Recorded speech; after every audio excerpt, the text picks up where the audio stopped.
नमस्कार मोर कृषक भाई और भौणी मैंने आपण जानिथिबे कि कृषक ओडिशार नुआ पोर्टाल आसी जाइए जहाँकि आपण मैंने जाइए अप्लाय करेंगे आदि आपण अप्लाय करना तो अप्लाय न कले कौन कौन आपन को असुविधा हम ताहा ए भिडियो आम जान रखा। तो 10 प्रकार असुविधा हम से सब विषय आसतु जाना। प्रथम हूँ कालिया किस्ती आपण पाइपर ना। द्वितीय पीएम किसान किस्ती आपको मिलना। तृतीय मंडी में धान दे पारे ना।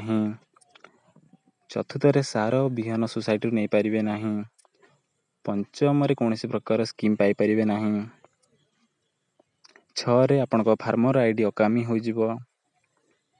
7 कौन प्रकार कृषि जंत्रपाति किनी पारे ना। 8 फार्म पंड डगवेल करें ना। 9 बात्या बन्या भली प्राकृतिक विपर्यय सरकारी सहायता मिलनी। 10 नुआ कृषि भित्तिक योजन बाद पड़े आपण।